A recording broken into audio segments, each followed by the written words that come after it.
안녕하십니까. 동국대학교 산업시스템공학과 석사과정 정재훈입니다. 이번 강의는 챕터 9 언어 모델에 대해서 강의 시작하도록 하겠습니다. 네, 강의 서적으로는 자연어 처리 바이블을 이용하였고요. 챕터 9 언어 모델에서는 첫 번째 언어 모델이란 무엇인가에 대해서 배울 수 있고, 두 번째 통계적 언어 모델, 세 번째 일반화, 네 번째 이 모델 평가와 퍼플렉시티라는 것을 강의하도록 하겠습니다. 이 언어 모델이란 랭귀지 모델이라고 하는데, 이 언어를 이루는 구성 요소, 즉 글자, 형태소, 단어, 단어열, 문단 등에 대해서 이 확률값을 부여해서 이를 바탕으로 구성 요소를 예측하거나 생성하는 모델입니다. 이 언어 모델로는 통계적인 언어 모델과 딥러닝 언어 모델이 있습니다. 그래서 이제 저희가 이번에 다룰 내용은 통계적 언어 모델에 대해서 다루도록 하겠습니다. 밑에 사진들은 뭐 이런 글자들을 저희가 이용한다고 사진이 나타나 있는 거고, 이 오른쪽은 이 언어 모델이 문장 생성, 대화 시스템, 음성 인식, 기계 번역, 문서 요약, 자동 완성 이런 분야에서 쓰이는 것을 보여주고 있습니다. 그래서 이제 언어 모델이란 다시 말씀드리자면 단어열을 가지는 확률 분포를 기반으로 각 단어의 조합을 예측하는 전통적인 언어 모델이고, 이 모델의 목표는 실제로 많이 사용하는 문장의 분포를 정확하게 근사하는 것이고, 이 확률을 기반으로 단어의 조합을 예측하는 것은 주어진 단어를 통해서 다음 단어로 올 확률이 가장 높은 단어를 예측하는 과정입니다.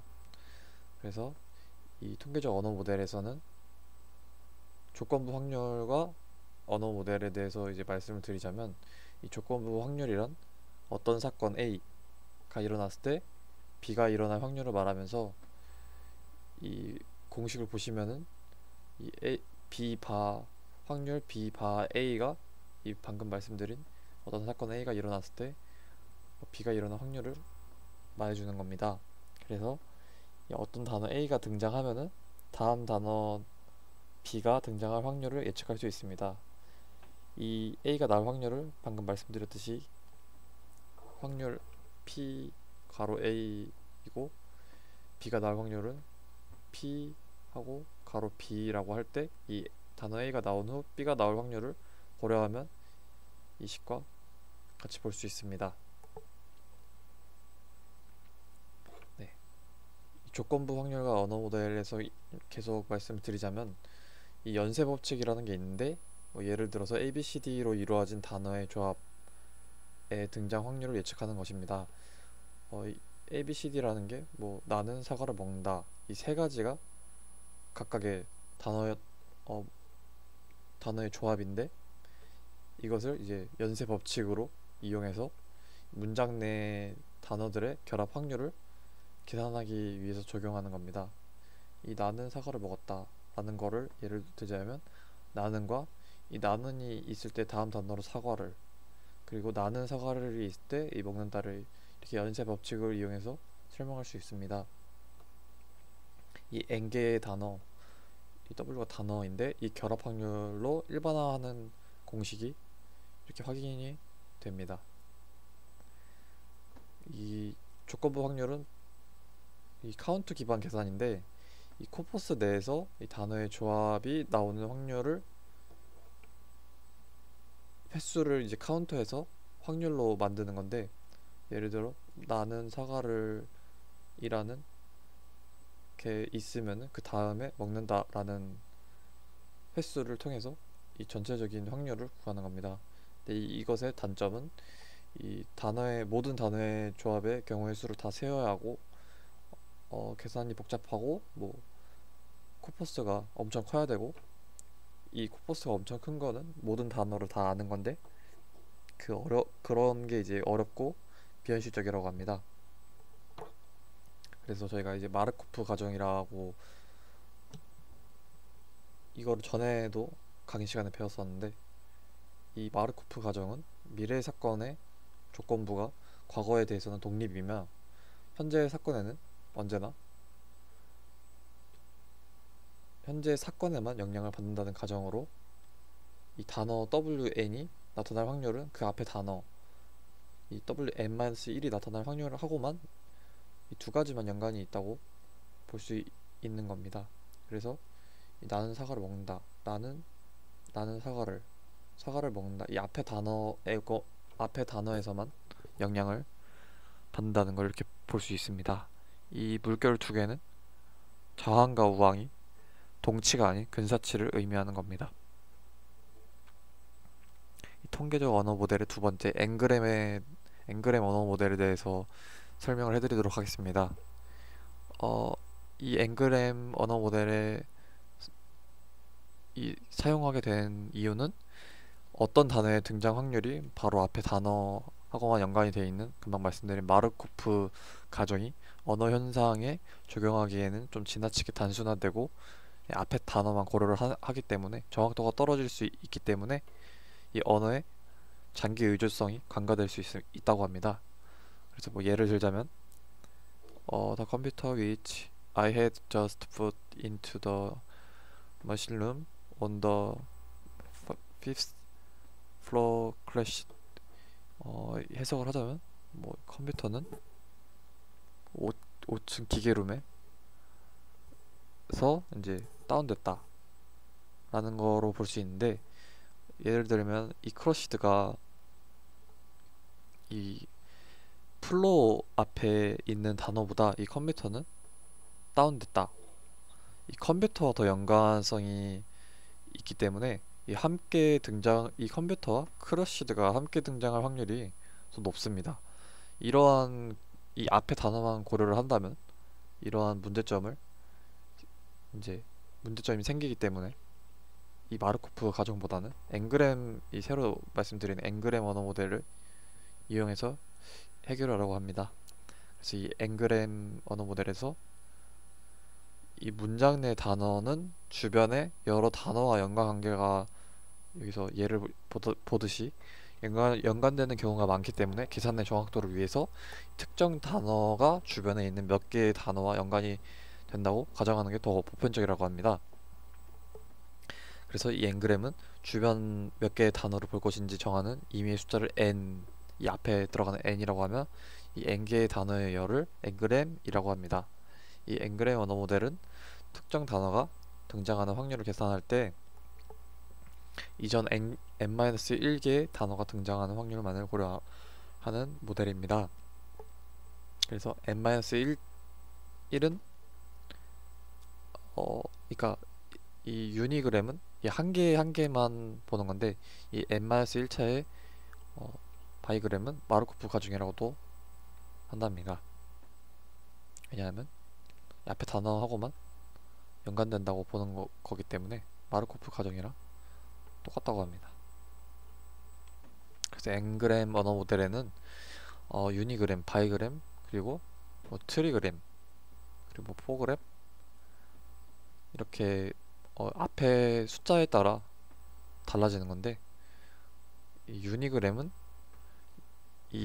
이전 0개, 한 개만 본다는 의미이기 때문에 0개의 단어를 고려하므로 단어가 독립적이고, 바이그램은 특정 단어의 등장 확률을 계산할 때 이전 한 개의 단어만 고려를 하기 때문에, 이걸 보시면은 wi-1 이전의 확률을 계산할 때 이 조건부로 고려를 합니다.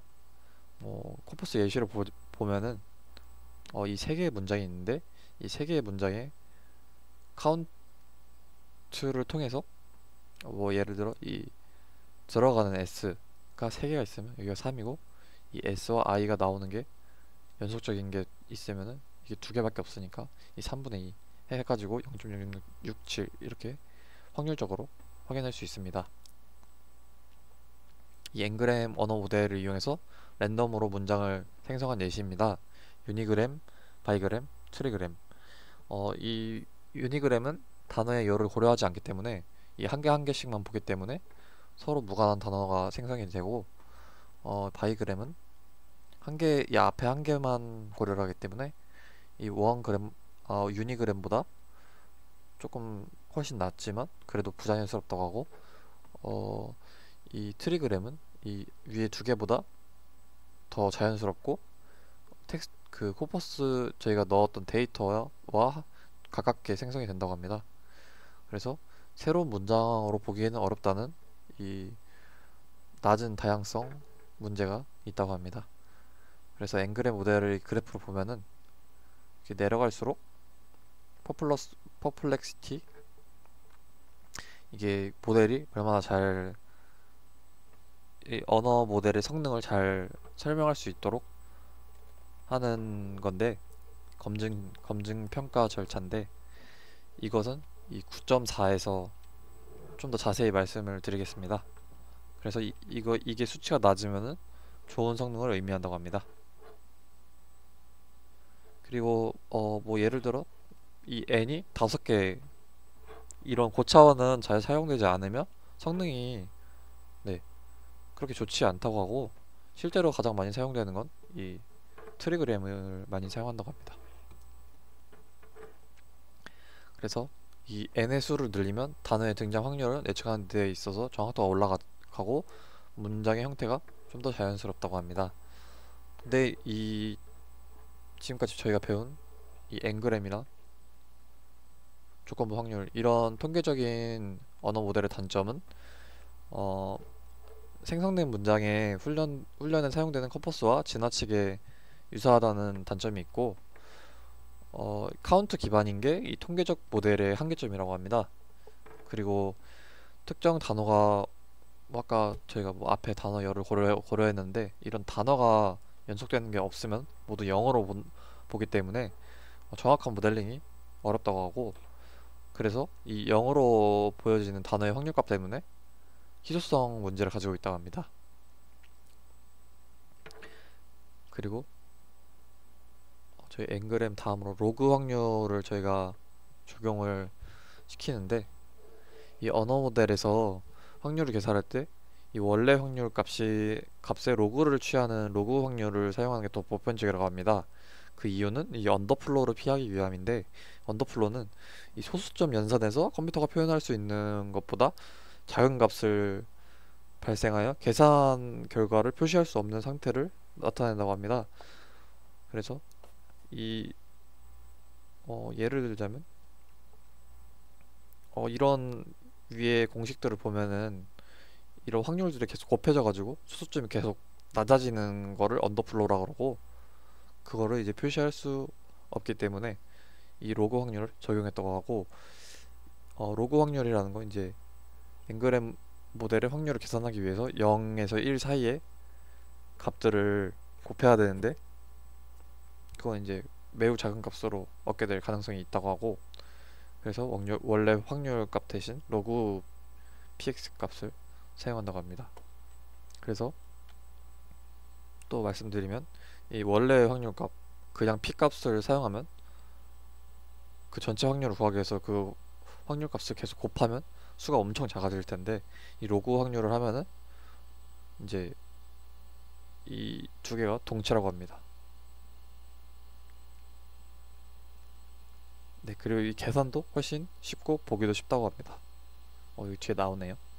그래서 1보다 작은 값을 갖는 확률 값의 곱셈은 덧셈보다 계산 리소스가 크고 네, 곱셈이 더 어려우니까 결과값이 0에 가까운 작은 값으로 계산될 가능성이 있다고 합니다.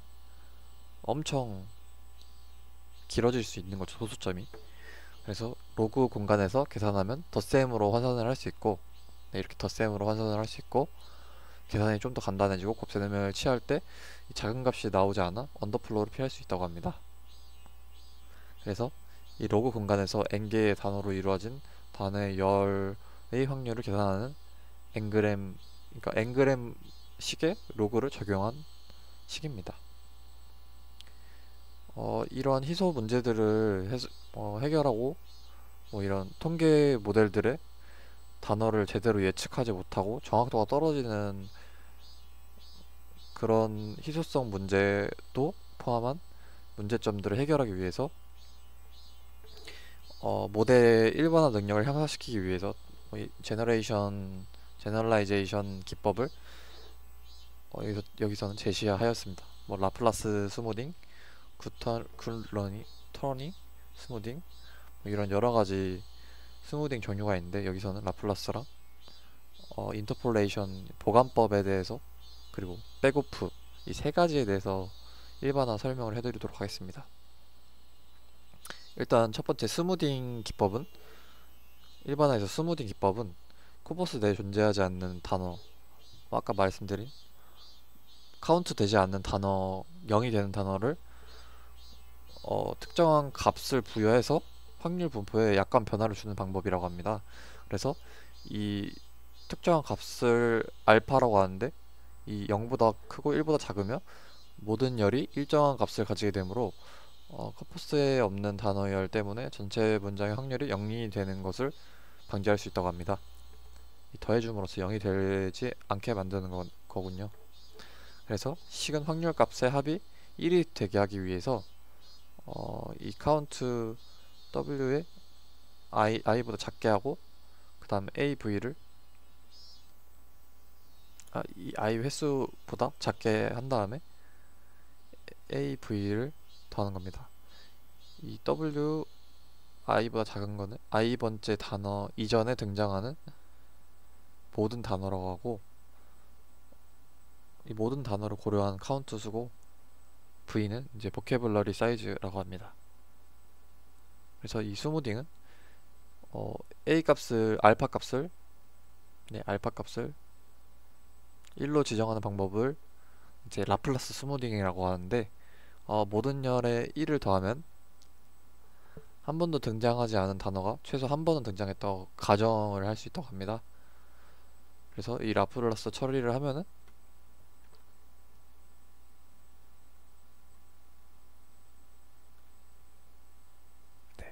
라플라스 처리를 하면은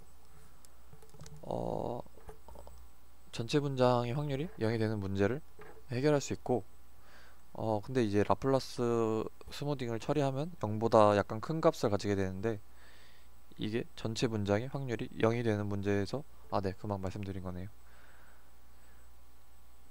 그리고 이제 라플라스 스무딩은 제로 데이터에 이 코퍼스에 등장하지 않은 단어열가 적은 경우가 쉽고 유용한 기법이라고 하고, 근데 이제 라플라스 스무딩은 엔그램과 같은 희소 문제가 큰 언어 모델에서는 계산을 거듭할수록 원래 단어의 빈도 수에서 크게 벗어나는 문제를 야기하는 등 비효율성을 또 보인다고 하는 단점이 있다고 합니다. 그리고 또한 제로 데이터에 특정 값을 부여한다고 엔그램 모델의 일반화 문제는 해소되지 않는 문제도 있고, 엔그램의 경우 이제 유사도를 고려하지 않는다는 한계점이 있다고 합니다.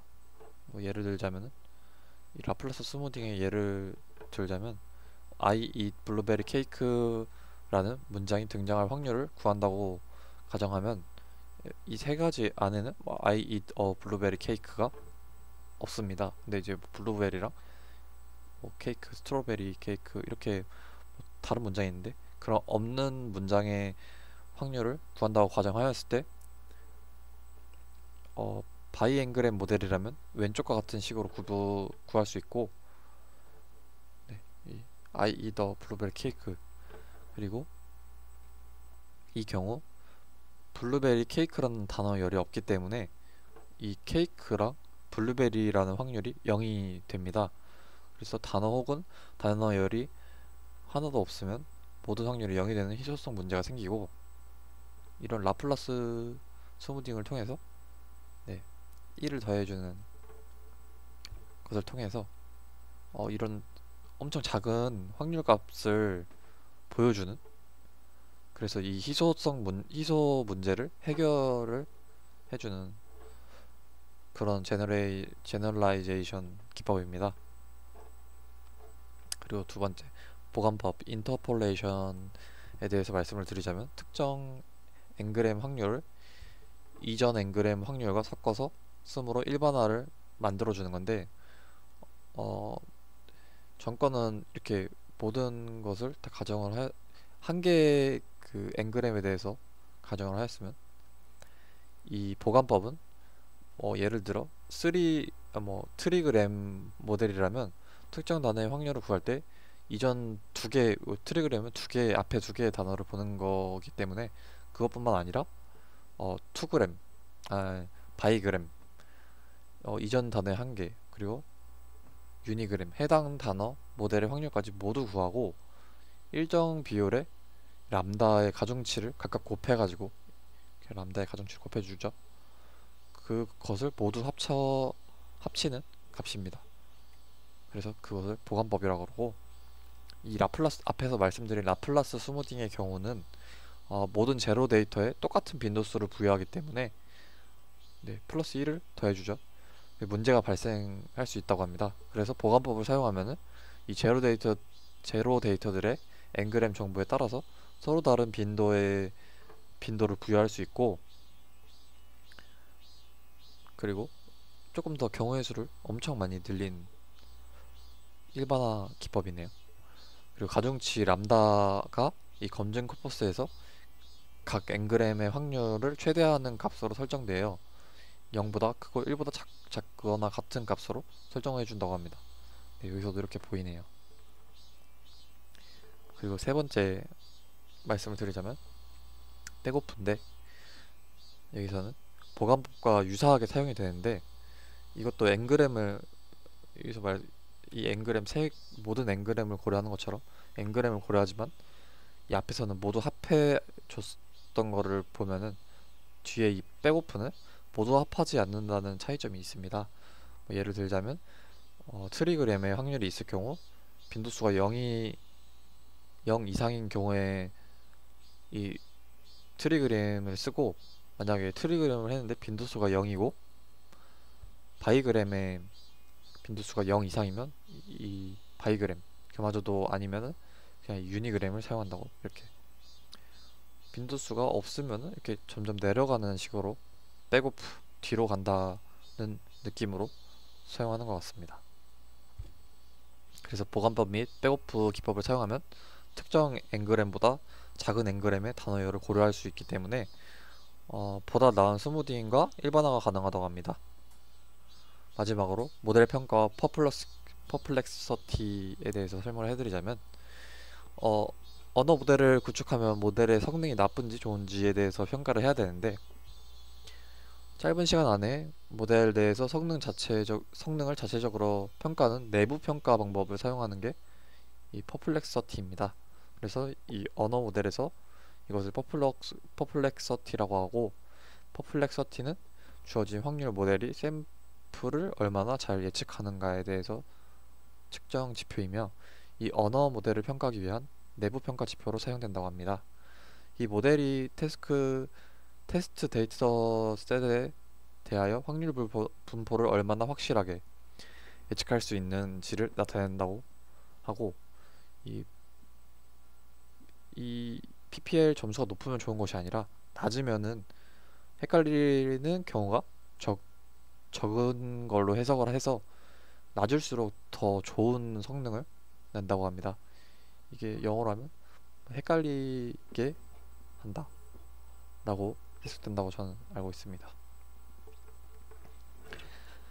그래서 퍼플렉서티를 계산하기 위해서 이 퍼플렉서티는 모델이 선택할 수 있는 경우의 수를 의미하는 분기계수이며, 이렇게 각각의 모델을 설명할 수 있는 경우의 수를 설명하는 분기계수라고 하고, 이 샘플의 확률을 예측하는 시점에서 얼마나 많은 후보군을 두고 고민하는가를 나타낼 수 있다고 합니다. 그래서 PPL이 높으면 더 많은 후보군을 두고 고민하는 것이고, 결과적으로 아까 말씀드렸듯이 낮으면 퍼플렉서티는 낮으면 좋은 거기 때문에 많은 후보군을 두고 있으면 예측에 대해서 확실성이 낮다고 할 수 있다고 합니다.